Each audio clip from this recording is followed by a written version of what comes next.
Welcome everybody today. Today's discussion, Feminist Foreign Policy According to Berlin. My name is Lucia. I'm acting editor-in-chief of Euractiv Slovakia, and it is my great pleasure to welcome you today as a moderator of the discussion, which will look into particularities, practicalities, but also theory of German feminist foreign policy. Feminist foreign policy obviously is still quite a novelty in several countries. Just this morning, we've heard that the pioneer of the feminist foreign policy, Sweden, will be stepping back from that decision to pursue feminist foreign policy. So Germany, as one of the leading countries in the EU, might have a possibility to take over this flag. But while the new government has been incorporating feminist foreign policy into its national strategies, now preparing other strategies and practicalities of it, we've seen that, for instance, the action of Russia in Ukraine scrapped perhaps very traditional anti-militaristic position of Berlin and German foreign service, which Germany had since the Second War. So how is Germany progressing with the feminist foreign policy into specific, very specific times that we are all living in? I will be talking to Her Excellency Barbara Wolf, Ambassador of the Federal Republic of Czechoslovakia. Welcome. And Dr. Leonie Stamm, who is a research fellow at the German Council on Foreign Relations. Welcome from Berlin, I assume. Welcome, Leonie. But before we start, let me give a floor to Mr. Urban Überschär, who is the director of Friedrich Ebert Stiftung in the Czech Republic and Slovakia, which we have organized discussion together, who have been supporting us also for a couple of years also on that topic. So Urban, please, online floor is yours. Thank you very much, Lucia. Ladies and gentlemen, distinguished persons, thank you very much for joining us today. I wish you all a good morning. As it was already mentioned, my name is Urban Überschär and I'm director of our two offices in the Slovak and in the Czech Republic. May I warmly welcome you all on behalf of the Friedrich Ebert Foundation to our event today. I'm very glad that we have the opportunity to talk about feminist foreign policy today. I think it is a very important issue, especially for progressive thinking people. In Germany, the government has included this concept in their coalition agreement, and as a result, the Federal Foreign Office has set itself the goal of a feminist foreign policy, and the Federal Ministry for Economic Cooperation and Development wants to pursue a feminist development policy. It is certainly no coincidence that the current federal government, also known as the progressive government, has committed itself to a feminist foreign policy. But what exactly does it mean? This is not always clear, and so we have a lot of debates in Germany as well as in other countries around the world. But in my view, one thing is very clear, and so let me talk about this. Feminist foreign policy means that women are more involved in decision-making processes and also to take up more leadership positions in our societies. And of course, we all know that the field of foreign policy in particular is still very male-dominated. So this can only be a good sign. It has been proven in many studies that men act differently than women, and this means that gender-related inequalities in power relations are reproduced again and again, especially in international relations. It is precisely these patterns that need to be changed, and of course we need to eliminate structural discrimination as well. However, the concept of a feminist foreign policy goes far beyond that. For example, often it is said that it could lead to more peace and disarmament. So in the current situation, and when we have a look on the war in Ukraine, many people say that this approach may have reached its limits. Of course, countries that are committed to a feminist foreign policy are also supplying arms to Ukraine, for example, like Germany.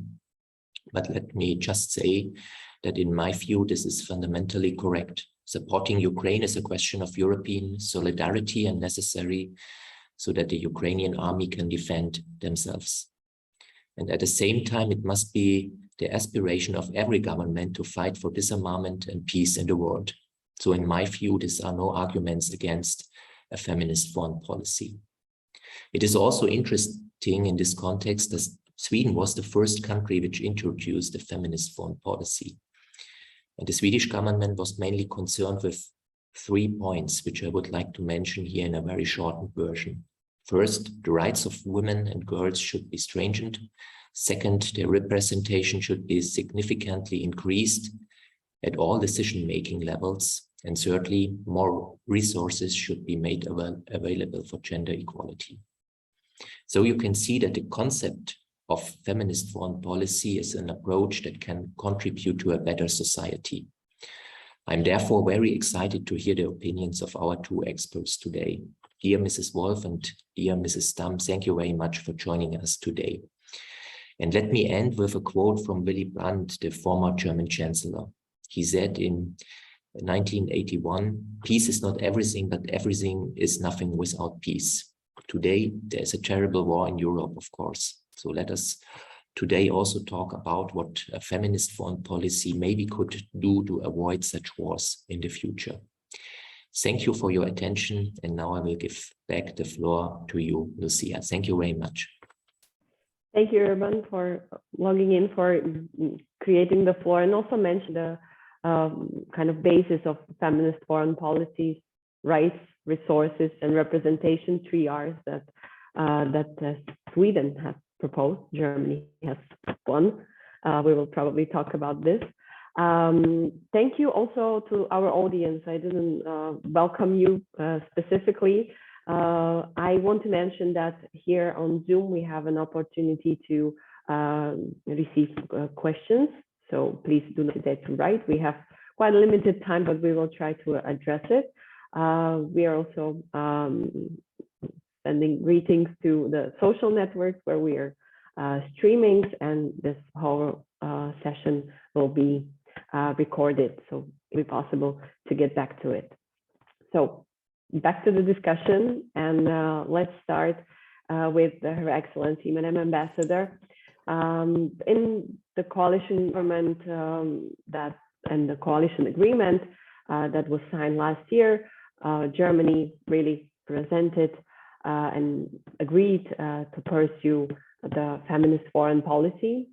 So what are the main motivations, or what were main motivations in order to adopt the feminist foreign policy for Germany, and what are the main pillars? Yeah, thank you very much, Lucia, and good morning to everyone. Thank you for hosting this discussion, and thank you, the Friedrich Ebert Stiftung, for supporting it. Let me start thinking 1 week back. It's 1 week since we have seen the terrible attacks on the Teplaren bar, and I would like to express also here how shocked we are. We stand in solidarity with the LGBTI community, and everything has to be done against hate speech, and also already about the start of hate speech, of any incitement. This for us is a cross-cutting human rights issue, and I would like to underline it like this.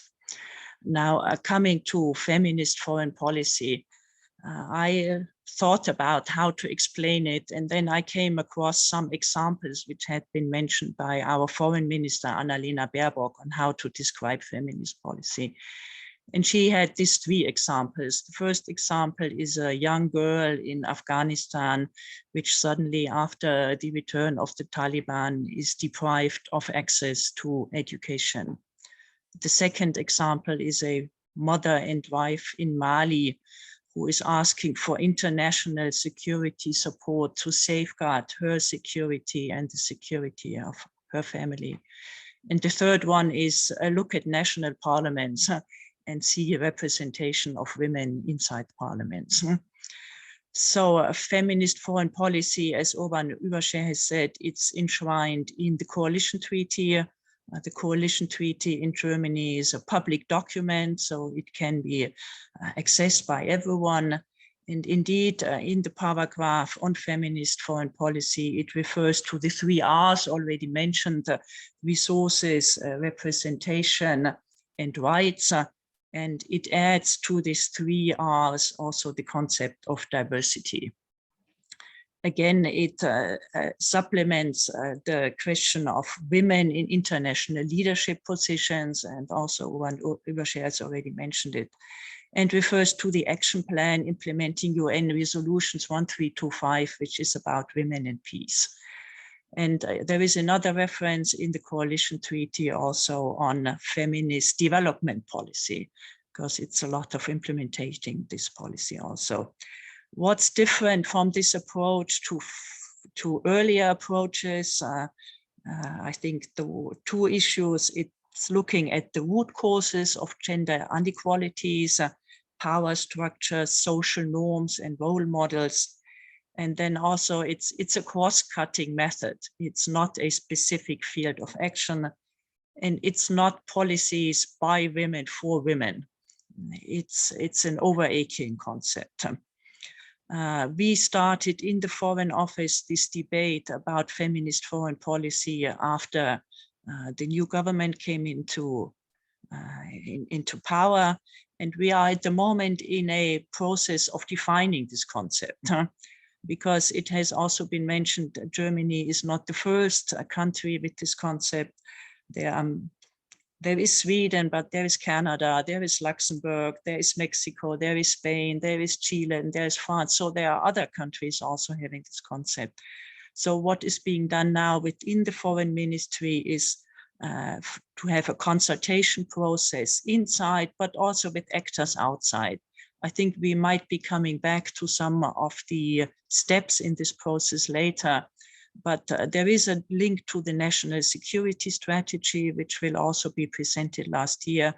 And the idea is to come with a concept for this feminist foreign policy by early next year, as I said, in consultation with partners, but also stakeholders. Thank you for this introduction. Now I will turn to Dr. Leonie. I already explained that you are a research fellow at the German Council of Foreign Relations. There are a couple of publications that you already have on feminist foreign policy. You are following the topic closely. So I would want to hear from you what were the main milestones that actually led Germany to come to the conclusion that yes, feminist foreign policy is the concept that we would like to be pursuing. So maybe start with that. Yeah, thank you so much. And many thanks also, many thanks for the invitation. It is great to see that this topic is so much on the agenda, especially also today. I think many of us have read also in the newspaper that the Swedish government, who was actually the first country to actually implement a feminist foreign policy, has decided to scrap it and to abolish the feminist foreign policy with the new government. So I think this is also a moment where a lot of eyes, or also a lot of focus, is now coming towards the German government, and is looking very closely how Germany will actually implement this approach. Milestones, if I may add towards the things what have been said at the beginning, the core elements of feminist foreign policy, I would like to add there another dimension, which is, I think, very important, which is a bit broader, because feminist foreign policy is a lot about representation and rights and resources, the points we have heard before. But there is also another dimension, which is the dimension of security. And since I'm working as a research fellow, we do work a lot also with this approach on that, because a feminist foreign policy also has the idea, which is very crucial, to move away from a very traditional understanding of security. And security is a core term in foreign policy. Everything is about security. And so far, this idea of security has often centered around the idea of state security. So it was always the interest of the state, which was at the core of this idea. It was a lot about the protection of territory and borders, and also population, but population often in also kind of an exclusive sense.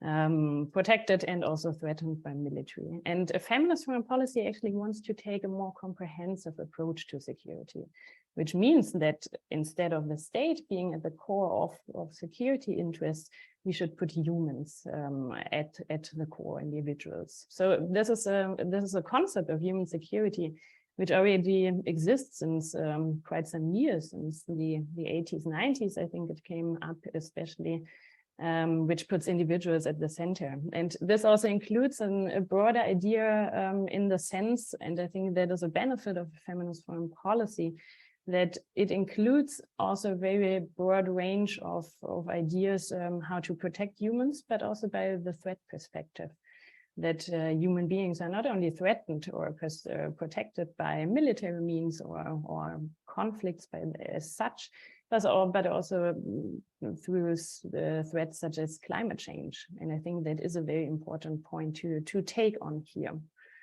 But a feminist foreign policy wants to develop that concept of human security a bit further by including more perspectives. And that is very crucial, that it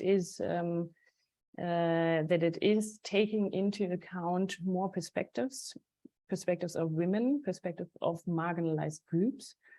So voices that have often not been heard in foreign policy decisions. And this intersectional approach, which is, I think, very important, that feminist foreign policy is not only about women and girls, but goes beyond that.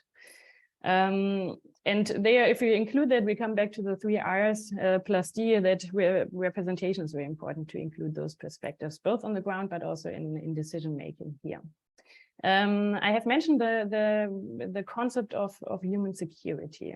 This is already an established concept. And I think that is a sign that feminist foreign policy is not a completely new approach. It is based on a lot of concepts and ideas which have been there already. And I think this is, especially if we go towards the implementation, often important to say that there is not the complete need to completely reinvent the wheel here, because there are a lot of ideas already which need to be a bit rebranded and also pushed forward and developed further, especially with this idea of an intersectional lens. But there is already a lot there, and I think that's always good to say. You have asked me about the milestones, and Ambassador Wolf, you have already mentioned of course, the UN Security Council Resolution 1325, which was a milestone, which is already now 22 years old. This is also interesting to say, though. So it was adopted in 2000. This was a milestone on also the following Women, Peace and Security agenda, where we saw already a lot of points and also mechanisms and tools how to strengthen especially the rights of women and girls, and take this perspective also into conflict, into foreign policy. We have different countries who have already implemented a feminist foreign policy, starting with Sweden 2014. Other countries followed, as you both have said. And already also in Germany, we had this discussion. I mean, there was the Green Party who is working on this issue also since quite a while. They also in 2019, they submitted a proposal for a feminist foreign policy, which was declined back then. And back then, for me, it also seemed kind of far away, feminist foreign policy. So here we can see how quickly this develops.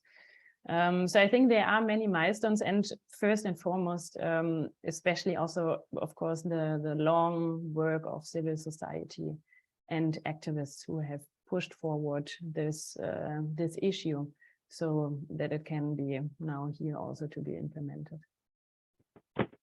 Thank you. And ultimately, as it goes with feminist foreign policy, it's ending up the governing elements or governors to implement the final strategies and the concept into practice. About the implementation, the Foreign Office is still working on guidelines for the feminist foreign policy. So this is going to be published perhaps next year. But Ambassador Wolf, do you already have some examples of implementation of this concept within the German Foreign Service? So I think let me say two things, and I'm glad that Leonie Stamm pointed it out already. I think this is a process in many ways which has been going on for several years already. It's a matter of representation of women. 1325 has been mentioned. There have already been quite a lot of focus on projects supporting women, on including more women in our consultations, at looking at specific perspective of women. I come from my last posting from the background of Iraqi Kurdistan, and I think the question of looking at Yazidi women as one of the victims of such a conflict, this is a discussion and a support process which has been going on already over the last years. What is new now? I think with the new government, things normally start with structures. Also, we inside the Foreign Service have adopted our structures and sort of established focal points who work on the implementation of the strategy. It's the planning staff at the beginning who was very much a driver.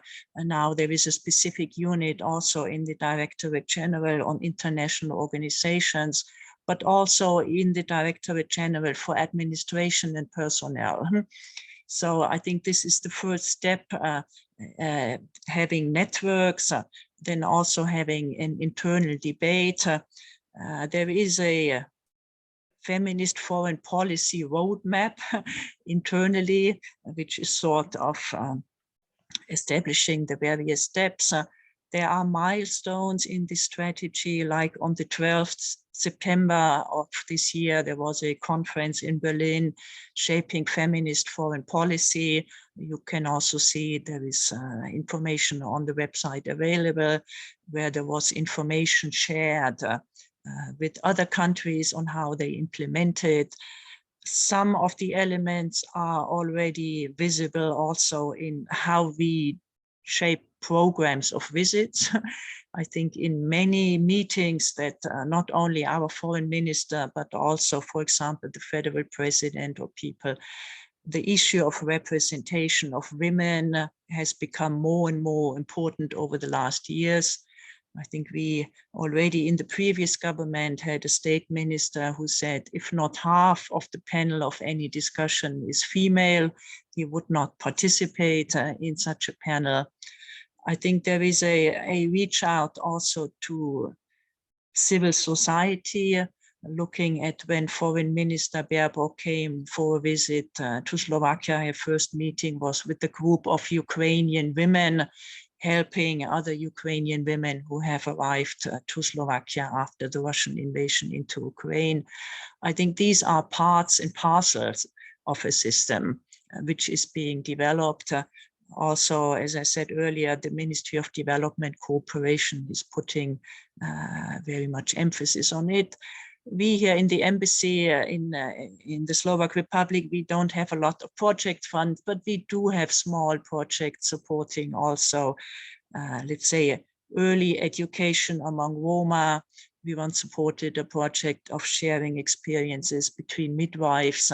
So these are little elements, I think, at looking at some of the initiatives which as a whole then will be shaping this feminist foreign policy. So just some ideas, and go back looking at the structures of our ministry. We have for the first time a female minister, we have 2 female state secretaries, and the questions of having more women in higher positions in the Foreign Office is a long-standing one.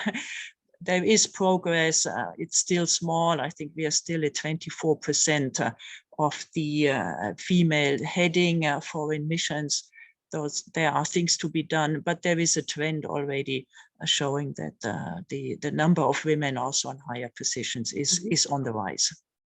Talking about women in higher positions, I was wondering, and this was one of the questions that we received from the audience, whether there is a certain program for ambassadors, for women in German Foreign Service that would be helping them to learn more of a leadership skills or a certain mentoring programs. Is there something of such in place?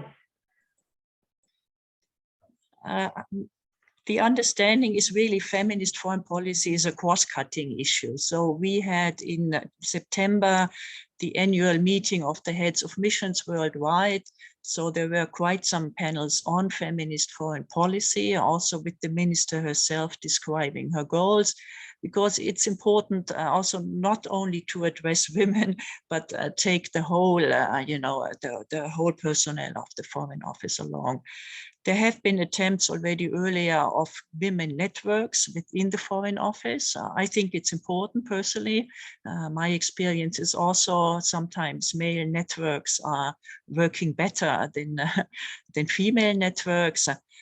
There have been looks at how the entry examination into the Foreign Service is developed. Are there any structural disadvantages for women in these questions? So this is part of it. Yes, there are some specific offers also to women, but I think it's a broad range of issues, and I think it's important to say that if you want to have success with such an approach, it's important to keep the whole staff of the Foreign Service involved, and I feel there is quite some support for it. Mm-hmm. It's interesting. Thank you very much for this. As Madam Ambassador mentioned, this is a two-way approach, not only external feminist foreign policy towards external actors, but also internally within the Foreign Service, but also towards the society. Actually, Leonie shared, and this is where I came across the new study in Germany, which is claiming that population in Germany is not very familiar with the term feminist foreign policy. Only less than half of a German population might have heard the term itself. So the question to Leonie is, how did society and perhaps also a political landscape, maybe beyond government, if we think about now Sweden, new parties are coming in, scrapping the policies, is this concept anyhow supported across the spectrum, or what are maybe shortcomings? Yeah, the survey came out, which is of course very surprising in a way, and very interesting, and shows also that there is still a lot of work to do, because it is important. Public opinion is very important, and also the population to get on board is very important, especially for a concept as such, which is also saying that it is an approach also to align foreign policy closer to population. So it is crucial that the concept is very well communicated. You asked how the landscape reacted. I think for many it was a surprise when it came into the coalition treaty, I would say. I think it was not completely expected. Also for me it was kind of a surprise. Of course, you hear some rumors before, but at the end it was very interesting and very great news. I think. And it came into a very complex time, of course. I think we have to mention that came also into a geopolitical situation which is very tense and got even more tense with the February 24th. Therefore, there were also a lot of discussions in that sense, if a concept like feminist foreign policy can also offer answers and reactions to a situation like this, which I do think it can very much. But we did see, I think, different positions there at the beginning, and I think they have been a bit merged. But we kind of opened some names for those different camps, maybe to understand that it's a bit exaggerated. But I think especially when it started, we saw on the one hand people who have been also working since a long time on feminist issues, which are pointing a lot to a very critical feminist theory, which also includes those elements of feminist foreign policy, which are very long term. So the utopian vision, and utopian in a good way, of demilitarization, of a non-violent world, and also being critical of geopolitical things such as also deterrence logic. On the other hand, we had a more pragmatic camp, I would say. Maybe we can also include the German government there, which is saying, okay, we have now this concept, we want to bring it into policies. So we also have to do some compromises maybe here, and maybe some things which are not aligned with the very long-term vision of a feminist foreign policy must be applied in the short term to make it into policies. But they also often struggled how to define it and how to do it. And then we had conservatives, or we say the skeptics, who perceived themselves as political realists and who said from the beginning that feminist foreign policy is more of a hot air, and it is a very utopian, unrealistic vision which cannot be included. And then the last one you mentioned. So yeah, the survey showed that there's a lot of work to do, that 46% of the German government, of the German population have never heard of the term. But maybe this also sometimes changes, such as with the current situation in Iran, for example, where we heard a lot with the feminist foreign policy. It was mentioned quite often. So I think it is a long process inside Germany, but also towards partners. Mm-hmm. You mentioning the debate around Iran, which really was quite a headline in Germany, which then connected feminist foreign policy of Germany and explained through this kind of point of view the events that are happening in Iran. Coming back to the implementation, I know we've already set the stage that we're at the very early times of the implementation, yet could you, Leonie, speak about maybe certain elements which are already seeming to be successful or working, or where probably this is the way in which German Foreign Service could be proceeding? Yeah. We heard a lot from you, Ambassador Wolf, about the structural changes, and I think that is a very crucial part to those internal measurements to implement it there. If we look a bit broader to it, or maybe also in terms of external situations, I think it is a bit early to talk about huge successes, because what we also have to say with the concept of a feminist foreign policy, which is also focusing a lot on root causes, as has been said already. It will take some time. So it will not be able, feminist foreign policy will not be able to change the whole system or the whole structures from one day to the other. And I think in the meantime, we have to also accept kind of an ambiguity tolerance here, or train it a bit that there might be some short-term measurements where maybe people will be asking, okay, what is the feminist foreign policy here? But I think it is important to accept that and never lose the long-term view, though, and often ask also in situations such as with Iran now, what did actually bring us into the situation, and how can feminist foreign policy help to change those root causes and start there.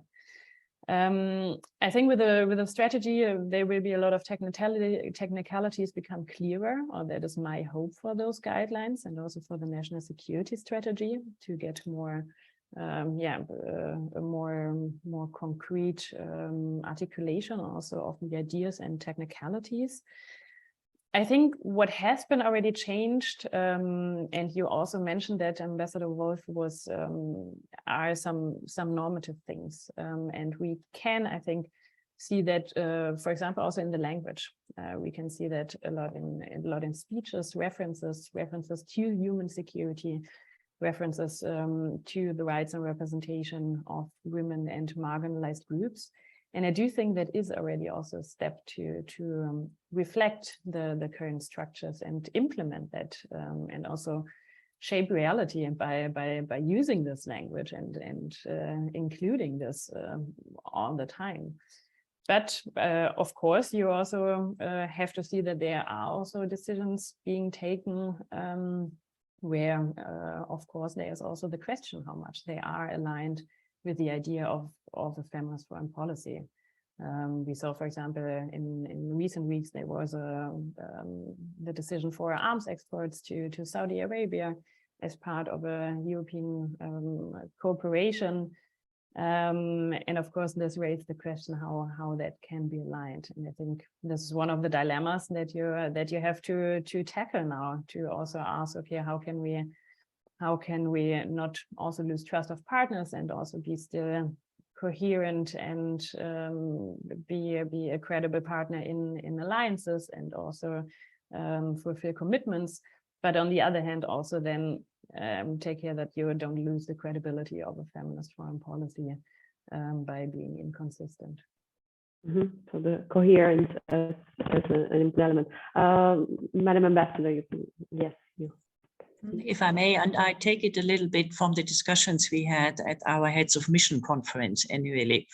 I think what I took from there, that there is quite a response from the outside to the concept and also quite some interest in it, and sometimes also from surprising partners and under surprising angles. So I think there were quite some visits, apparently also our foreign minister did, where suddenly the question came up, feminist foreign policy. For example, how do we get more women into the workforce? What can we do in providing better health care? And if you look at some of the partners also which took part in this conference I mentioned earlier, there were partners like Albania there, for example, Mexico, Israel, Rwanda. I think sometimes you find partners which you would not necessarily expect in such a setting. So I think already there is somehow an issue of a gender setting which is there. I think I agree a lot will be needed in terms of implementation. And one point, I think in these discussions, we always end with the question, is it good to name it feminist foreign policy or not? And I think also here, our minister is quite clear in saying that the word itself attracts so much attention. And I think there is some point to it. And I think sometimes also it's necessary to call a spade a spade. So and I think that's also part of the discussion.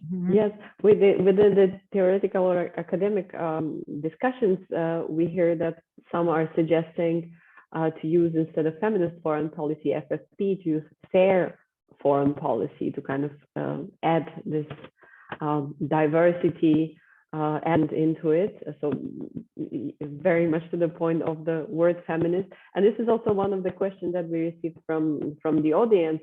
How would you advise to communicate, Madam Ambassador, feminist foreign policy, even when the word feminist is too emotionally charged, such as in countries in Slovakia? Here, really, the word feminism, it is changing. I already can feel it myself. I think even from the year to this one, from year before to this year, more women are encouraged to say that, yes, I am feminist. Even more women ambassadors, even more women at the leading positions within the foreign service. They are not shying away from using such wording, which is an elevation, I would say, even in Slovakia. But how do you communicate this concept in the country like Slovakia, Madam Ambassador?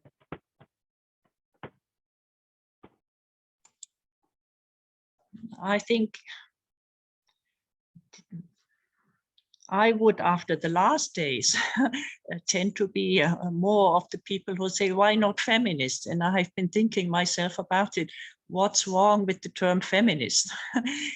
I couldn't find any indication. Would have, sometimes words can be misleading, but on feminist, I cannot find it misleading. I think one has to explain it. And I think that's the result of this Körber Stiftung survey.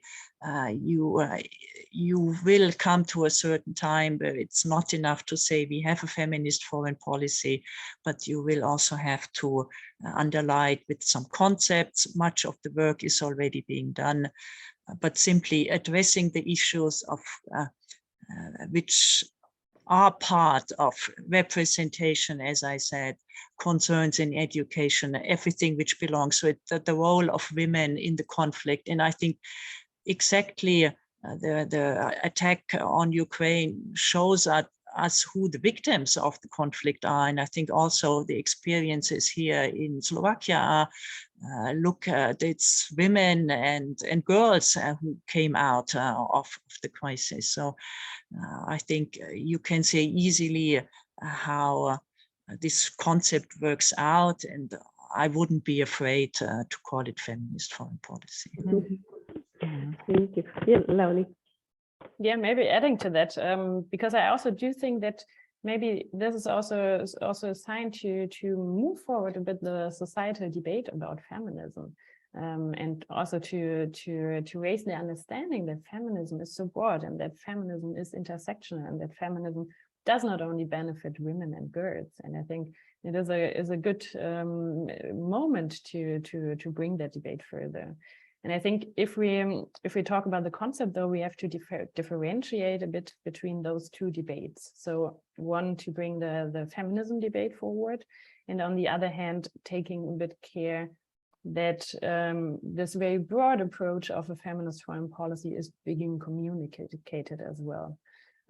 Because often here also in Germany, I see the debates stopping after this question of this term, and it has this risk that also all those elements of a feminist foreign policy, where a lot of people, I think, can actually see themselves in, or can actually see themselves support them, are not being discussed, because we often end at this term of feminism.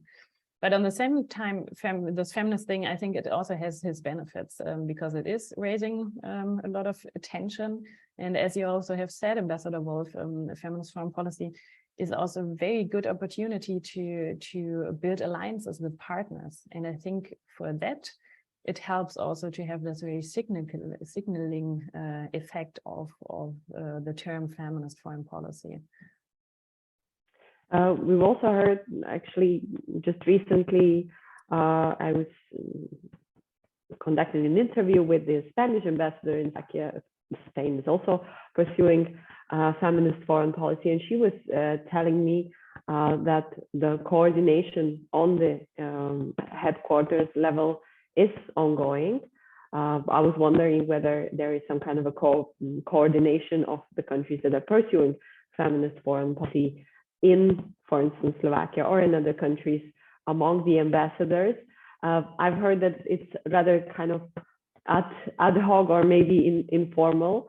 So that's also one of the things that might be happening, or there is a potential to follow up with that. But coming back to the terminology that you both were discussing, one of the questions that we received, and I think it's very relevant to the discussion, was how did the feminist foreign policy explain in Germany sudden decision to change this years-long standing of anti-militaristic approach, or not providing arms elsewhere with the war in Ukraine. So how does feminist foreign policy explains the way or the decision to send arms, send support, security-related support to Ukraine? Maybe Leonie can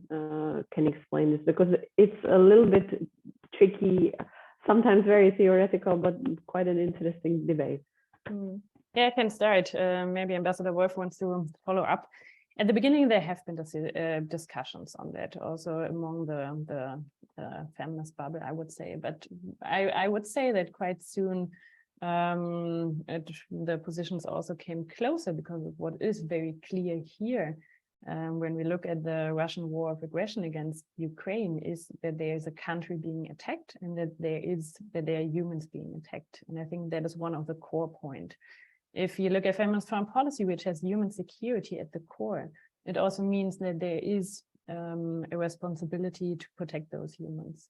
And this is very much at the core element, especially when we look at Ukraine, where civilians are being targeted, where especially women and marginalized groups or vulnerable groups are being especially targeted or especially at risk. And I think a feminist foreign policy doesn't stand against the support of that, because it is clear that this has to be supported, and that of course military means, but I think that is a general thing, are always the last means to take on. But if it is needed, of course they must be taken on, and I do think that this became very clear here. And this is also what I call the ambiguity tolerance, that sometimes there are short-term measures we have to take on, which maybe are not completely aligned with a very long-term idea of a demilitarized world, but that they are still needed because we are in the current situations. Ambassador Wolf, if you want to add to this topic. I completely agree. I think one has to differentiate feminist policies, not necessarily a completely pacifist policy. So I think there are measures which have to be taken, and the current mood in Germany is very pro-supporting Ukraine. I think there is no debate about it.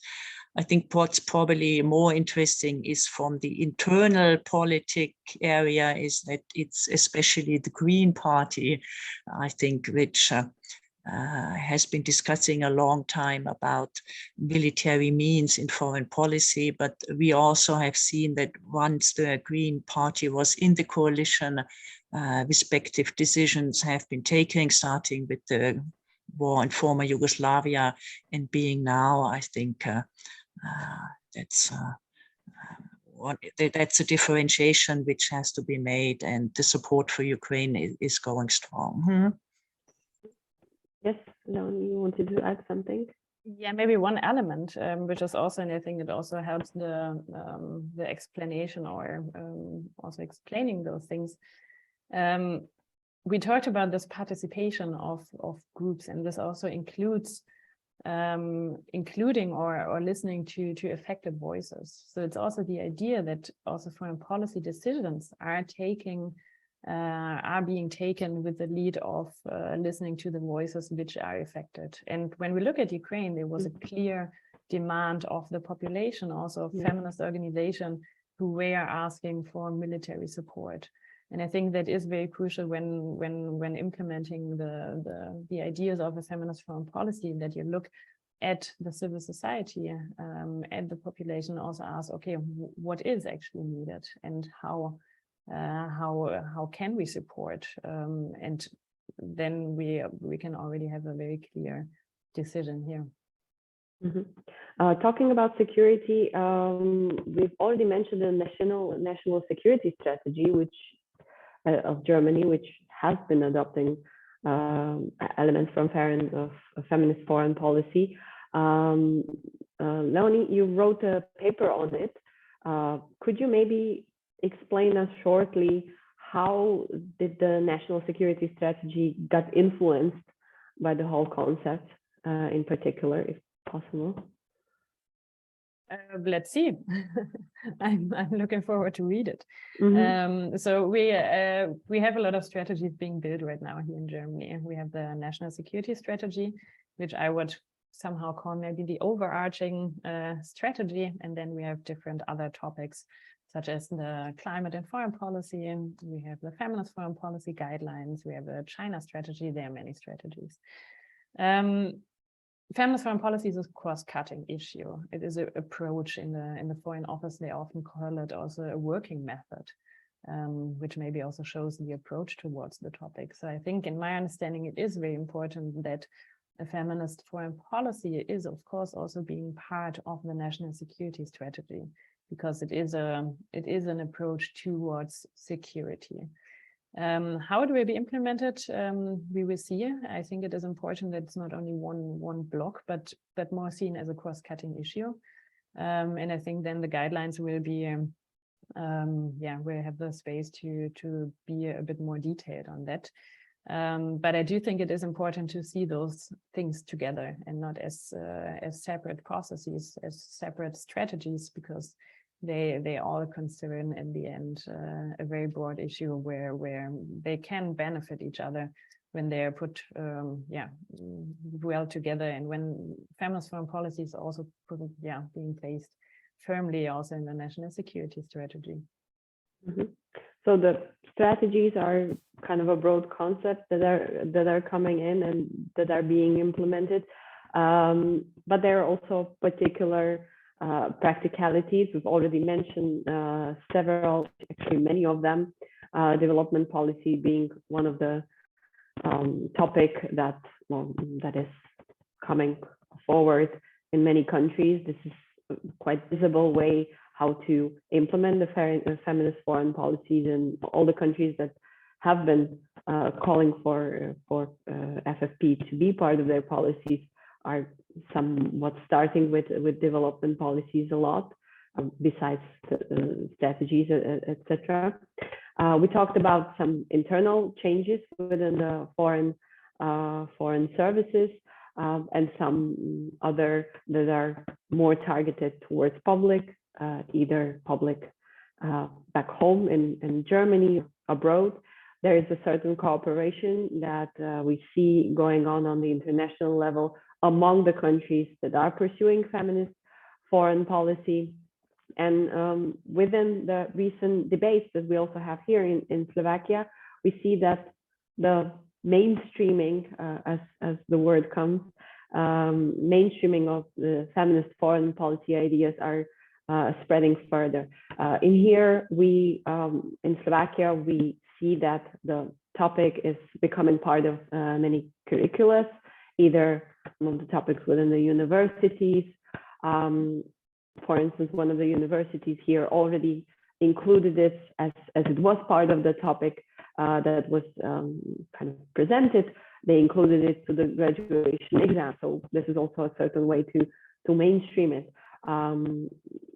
Certain associations that are working in Slovakia on the topic are preparing the material that will be also teaching the curricula on the feminist foreign policy, or women in diplomacy. This is also a nice term that is being used in Slovakia. Often, the Ministry of Foreign Affairs in Slovakia is very much interested. We have representatives that are quite active in the area. I think we should also utilize that energy that is coming now from the feminist, from the foreign service. This is also quite working in here. When I'm following and researching this topic for a couple of years, I see other countries also implementing the elements of feminist foreign policy in their levels, from the exhibitions, which, for instance, Swedish Ministry Foreign Service was organizing or have been organizing from the very beginning, very much culturally related. As I mentioned, development policy. So there are a lot of elements, and we are getting quite inspired by what is going on. Recently, we've heard a lot about gender budgeting, about gender audits that are still not present in Slovakia. That's also something very particular to the case of feminist policy. But to wrap this whole up, I was wondering whether you might have heard, either in Germany or further, of such examples that are maybe symbolic. Maybe they don't really show us the direct implementation of foreign policy, but maybe an interesting element to add into the practicalities. Madam Ambassador. I think I would like to add one point on the working method, because we talked a lot about strategies, and I agree there are many strategies under preparation, but I think part of this preparation strategy is also a public debate in a time of many changes. And looking also at the national security strategy, our minister in summer did a summer tour of several sites in Germany, having public debates, having lots of public interaction. So I think it's important to also look at the processes of how these strategies are shaped, also trying to create a little bit consensus. And I think in the German debate, with many of our old approaches somehow being completely overboard on Russia policies, but also on China policies, I think one should also not underestimate this reach out, these discussions with the broad public, with the civil society, with organizations, as a sort of at least trying consensus building in a very much polarized world. And also looking at feminist foreign policy, it's quite interesting how it has polarizing effects also, but one of the answers also has, I think, been to look also at consensus seeking methods. And I think that's quite interesting. And I hope we will take some lessons out of these many processes later. Certainly, the methods are absolutely important and quite also interesting to observe. Leonie Stamm? Yeah, I think it is a very important point with the communication, because it offers a lot of possibilities, because also the debate on feminist foreign policy is so young, or for many people so young, that in this debate a lot of people can be included. I mean, there are pupils and students hearing for the first time of the concept, but also very well established politicians for whom the concept is also very new. So this also offers a very nice moment of a shared societal debate, actually. I think one important point we shouldn't forget here, and especially when we look at Germany, how they're pushing forward the agenda, and now with also a lot of eyes or focus on the German government, is to really strengthen the intersectional aspect of a feminist foreign policy. Because sometimes this tends to be also a bit forgotten or sidelined, that the focus is very much on women and girls. But I think this is a very crucial moment to bring this forward, and also to bring this understanding of that forward. So we really at the end come out and have really an intersectional feminist foreign policy. The communication and the intersectionality as very important points to follow. We are coming to an end. We only dedicated 1 hour to this discussion, unfortunately, but I'm hoping that in the future we will have further opportunities. But I want to put a question forward, which I like to finish the debates with, of some kind of expectations in maybe short term and long term when it comes to German foreign policy. So what are your expectations? What would you maybe like to see, and what we should keep in mind, or German Foreign Service in particular, keep in mind while pursuing the decision to go along with feminist foreign policy? Dr. Stamm, I think you can start. And yeah, I think a lot of points have been already raised also in the past hours, but I think for me, my expectations can be a bit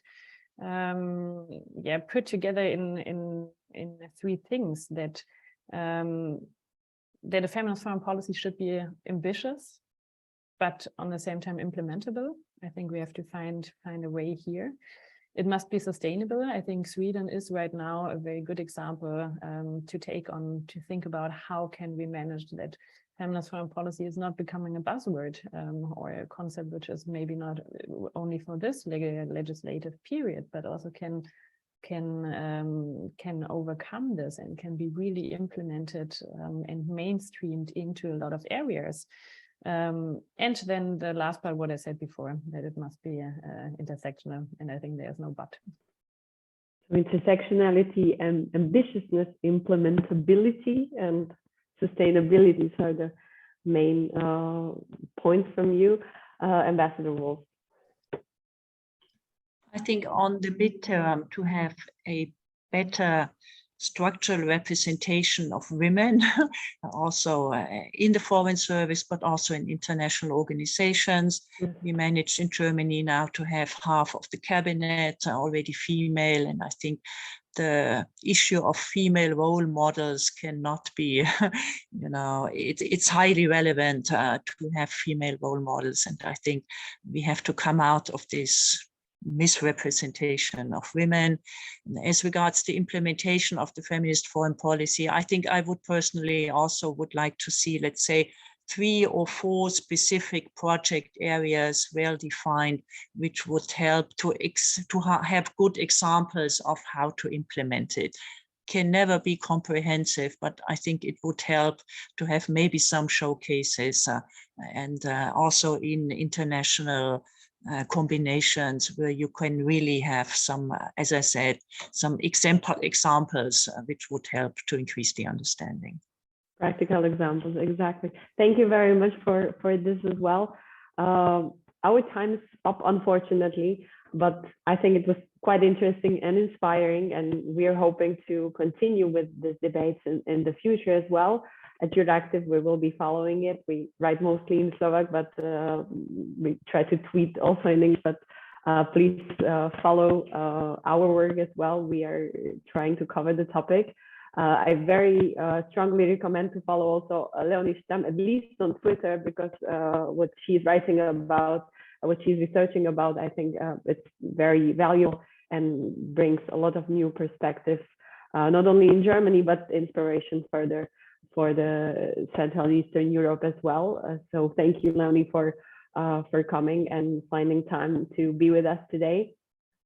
And thank you very much. Thank you.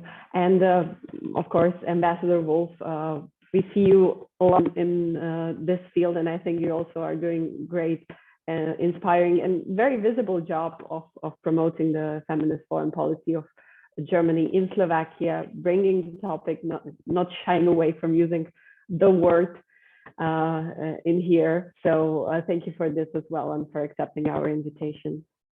You're welcome. And obviously, I also thank to Friedrich Ebert Stiftung for supporting us, working with us, organizing this debate, and also to all the audience for your questions, for watching us here on Zoom and also in social networks. As I said, we keep on following the topic, so you're very much welcome to stay with us, with our podcast, with the videos, and with the text that we are writing on this topic and many others. My name is Lucia Yar. Thank you very much for being with us today, and have a good day. Hopefully pursuing further the ideas of feminist foreign policy later and further. Thank you very much for being with us. Have a good day. Thank you. Bye. Thank you. Bye-bye. Bye-bye. Thank you, Ubra.